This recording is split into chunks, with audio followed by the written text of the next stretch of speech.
एक बार की बात है। एक राहुल नाम का लड़का था जो इंडियन आर्मी में था। वो बहुत दिन बाद अपने घर आता है तो उसके घर वाले बोलते हैं कि बेटा तुम इस बार बहुत दिन बाद आए हो, अब हम तुम्हें जल्दी नहीं जाने देंगे। तब राहुल बोलता है कि माँ तुम्हें तो पता है ना, मेरे लिए सबसे पहले देश है, उसके बाद कुछ है। तब उसकी माँ बोलती है हाँ ठीक है, मुझे पता है कि तुम्हारे लिए सबसे पहले देश है, पर इस बार मैं तुम्हें जल्दी नहीं जाने दूंगी। और फिर राहुल की माँ बोलती है कि तुम्हारी मौसी ने तुम्हारे लिए लड़की पसंद की है, कल हम सबको लड़की देखने जाना है। अगली सुबह होते ही राहुल अपने घर वालों के साथ लड़की देखने के लिए जाता है और घर वालों को लड़की बहुत पसंद आती है और राहुल को भी लड़की बहुत पसंद आती है। लड़की का नाम सोनी होता है। राहुल और सोनी दोनों अकेले में बात करने के लिए जाते हैं। सोनी बताती है कि मुझे बचपन से ही शौक था कि मेरी शादी किसी इंडियन आर्मी से वाले से हो। तब राहुल बोलता है अच्छा, ये तो बहुत अच्छी बात है, तब तो तुम मेरे लिए ही बनी हो। फिर दोनों खुशी खुशी चले जाते हैं। राहुल अपने घर वालों के साथ अपने घर आ जाता है और राहुल रात में सोनी से फिर बात करने लगता है। दोनों लोग रोज बात करते थे फ़ोन पर। फिर एक दिन रात को सोनी राहुल को कॉल कर रही होती है पर उसका कॉल नहीं लग रहा होता है। फिर सोनी परेशान हो जाती है कि कॉल क्यों नहीं लग रहा है। ऐसे ही कई दिन बीत जाते हैं पर राहुल का कॉल नहीं लगता है। फिर एक दिन सोनी सुनती है कि उसके घर वाले बात कर रहे हैं कि राहुल के घर से कॉल आया था कि उसको इमरजेंसी में बॉर्डर पर जाना पड़ा, बॉर्डर पर लड़ाई हो गई है। उसके बाद सोनी राहुल से गुस्सा हो जाती है और वो मन में सोचती है कि अब मैं राहुल से बात नहीं करूँगी, आने दो, मैं गुस्सा हो जाऊंगी। फिर सीन बॉर्डर की तरफ चला जाता है। बॉर्डर पर इंडियन आर्मी की दुश्मनों से लड़ाई हो रही होती है। इंडियन आर्मी के कई लोग घायल भी हो चुके होते हैं और हर दिन लड़ाई चल रही थी। ऐसे ही लड़ाई चलते चलते काफ़ी दिन हो जाते हैं। फिर राहुल सोचता है कि क्यों ना मैं इनके बॉर्डर में घुस जाऊं और इसके हेड को पकड़ लूं, तब ये लड़ाई ख़त्म हो जाएगी। और राहुल रात होते ही बॉर्डर में घुस जाता है। फिर अगले दिन लड़ाई शुरू हो जाती है। अगले दिन इंडियन आर्मी का हेड बोलता है कि ऐसे ही चलता रहा तो हम लड़ाई हार जाएंगे, क्योंकि हमारे कई सेना मारे गए हैं और कई सेना जख्मी है और हमारे हथियार भी ख़त्म हो गए हैं।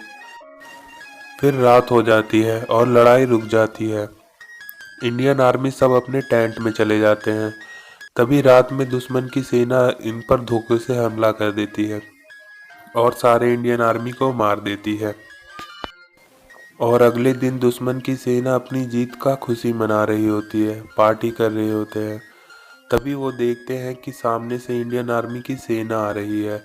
तब वो लोग अलर्ट हो जाते हैं, अपने लोगों को अलर्ट कर देते हैं, बोलते हैं कि सामने से इंडियन आर्मी की सेना आ रही है, सब लोग अलर्ट हो जाओ और फायरिंग करो। सभी लोग फिर फायरिंग करने लगते हैं पर उनके फायरिंग का कोई असर नहीं हो रहा होता इंडियन आर्मी पर। जैसे जैसे इंडियन आर्मी पास आती है तब वो लोग देखते हैं कि ये इंडियन आर्मी तो भूत की शक्ल के हैं, इनकी शक्ल तो भूत की है। तभी इंडियन आर्मी बोलती है कि मारो दुश्मन के सेना, मारो, तुम्हें कितनी फायरिंग करनी है, हम लोग इंडियन आर्मी हैं, हम लोग बनने के बाद भी अपने देश की रक्षा करते हैं, मारो, तुम्हें कितना फायरिंग करना है। फिर इंडियन आर्मी सारे दुश्मन की सेना को मार देती है। फिर सोनी के पापा न्यूज़ पढ़ रहे होते हैं।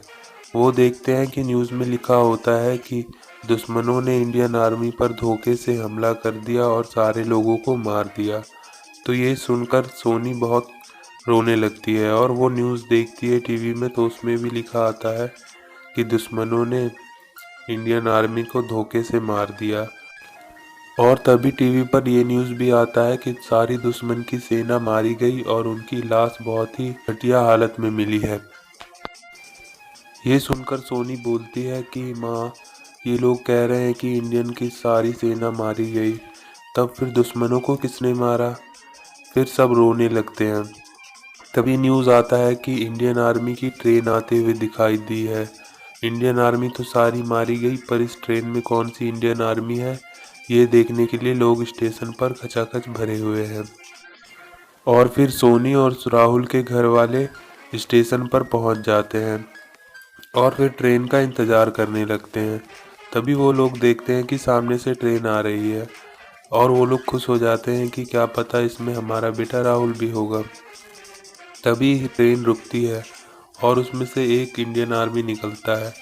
उसको देखकर सब डर जाते हैं क्योंकि उसका चेहरा भूत का होता है। स्टेशन पर हड़कंप मच जाता है। फिर धीरे धीरे एक एक करके सारे इंडियन आर्मी नीचे उतरते हैं। सबको देखकर सारे लोग इधर से उधर भागने लगते हैं। तब उनमें से एक इंडियन आर्मी बोलता है कि डरो मत, हम लोग भी तुम में से किसी एक के ही घर वाले हैं। दुश्मन ने हमें धोखे से मार दिया था। हम लोग ये देखने के लिए आए हैं कि दुश्मनों ने अपने लोग हमारे बीच भेज रखे हैं, जो तुम लोगों के बीच मिलकर घुसकर बैठा हुआ है। हम लोग बस उसे मारने के लिए आए हैं। ये सुनकर सोनी और राहुल के घर वाले रोते हुए अपने घर चले जाते हैं और सोनी रोते हुए अपने घर चली जाती है और टीवी ऑन करती है। तभी देखती है कि टीवी पर न्यूज़ आ रहा होता है, राहुल का इंटरव्यू हो रहा होता है। राहुल बता रहा होता है कि मैं दुश्मनों के बॉर्डर में घुस गया था और मुझे उन्होंने कैद कर लिया था। तभी मैंने देखा कि इंडियन आर्मी भूत बन के सारे दुश्मनों को मार देती है। और फिर राहुल घर आ जाता है और राहुल की शादी हो जाती है सोनी से। अगली कहानी है इंस्टाग्राम में रील्स बनाने वाली चुड़ैल। एक शहर में सुष्मिता नाम की एक लड़की रहा करती थी। उसे रील्स बनाने का बहुत शौक था। वो बस दिन भर रील्स बनाते रहती थी। उसके घर वाले बहुत डांटते रहते थे कि दिन भर फ़ोन चलाती है और कुछ काम वाम नहीं है, पर उसे कोई फ़र्क नहीं पड़ता था। वो बस अपना रील्स बनाती रहती थी। एक बार वो देखती है कि एक भूतिया खंडर वाला रील्स बहुत वायरल हो रहा है। तब वो भी सोचती है कि मैं भी भूतिया खंडर में जाके रील्स बनाऊंगी और मेरा भी वीडियो वायरल होगा और मैं भी फेमस हो जाऊंगी। अगले दिन वो भूतिया खंडर में चली जाती है रील्स बनाने के लिए। जैसे ही वो उस भूतिया खंडर में जाती है तो उसे एक चुड़ैल मिल जाती है और वो चुड़ैल उस सुष्मिता को मारने के लिए आ रही होती है। तभी सुष्मिता बोलती है कि मुझे मत मारो, मुझे माफ़ कर दो, मैं यहाँ से चली जाऊँगी, मैं अब नहीं आऊँगी, मैं बस रील्स बनाने के लिए यहाँ आई थी। तब वो चुड़ैल पूछती है कि ये रील्स क्या होता है।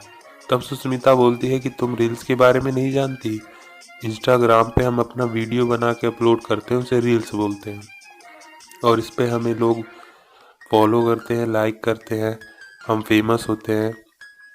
तो चुड़ैल बोलती है कि मुझे भी रील्स बनाना है, पर मुझे तो रील्स बनाना नहीं आता। तब सुष्मिता चुड़ैल से बोलती है अगर तुम मुझे छोड़ दोगी तो मैं तुम्हें रील्स बनाना सिखा दूंगी। तो चुड़ैल बोलती है कि ठीक है और सुष्मिता उस चुड़ैल को रील्स बनाना सिखा देती है। तभी फिर सुष्मिता बोलती है कि अब तो मैंने तुम्हें रील्स बनाना सिखा दिया, अब मैं जाती हूँ। तभी चुड़ैल बोलती है रुको, रील्स बनाना तो तुमने सिखा दिया पर मेरे पास तो फ़ोन है ही नहीं, तो मैं रील्स कैसे बनाऊंगी। तब सुष्मिता बोलती है ठीक है तुम मेरा फ़ोन ले लो और फिर चुड़ैल हंसने लगती है। वो बोलती है कि तुम्हें क्या लगता है मैं तुम्हें छोड़ दूंगी, और चुड़ैल फिर सुष्मिता को मार देती है। फिर चुड़ैल रोज रील्स बनाकर अपलोड करती रहती है। धीरे धीरे चुड़ैल फेमस हो जाती है। क्योंकि वो चुड़ैल होती है उसका वैसा चेहरा देख के लोग को भी पसंद आता है, लोग देखना भी पसंद करते हैं, तो चुड़ैल वायरल हो जाती है। तभी चुड़ैल का दो लोग इंटरव्यू लेने के लिए आते हैं और वो उस खंडर में आते हैं और चुड़ैल से पूछते हैं क्या तुम सच में चुड़ैल हो या बस तुमने मुखौटा लगा रखा है। तब चुड़ैल बोलती है नहीं मैं सच की चुड़ैल हूँ। तो वो लोग बोलते हैं तो चुड़ैल हो तो तुम मुझे उड़ के दिखाओ। तो चुड़ैल उड़ के दिखा देती है। तो वो लोग समझ जाते हैं कि असली की चुड़ैल है। फिर वो लोग अपने और लोगों को बुला लेते हैं। वो बोलते हैं कि हमें तो बस पता करना था कि तुम असली की चुड़ैल हो या नहीं हो। और फिर वो लोग चुड़ैल को मारने लगते हैं। फिर चुड़ैल बोलती है ये तो तुम धोखा कर रहे हो, मेरे साथ धोखा। तब वो लोग बोलते हैं हम लोग पुलिस वाले हैं, तुमने भी यहाँ पे एक सुष्मिता नाम की लड़की को धोखे से मारा था, याद है ना वो, और ये फ़ोन उसी का है, उसी के फ़ोन से तुम रील्स बना रही हो।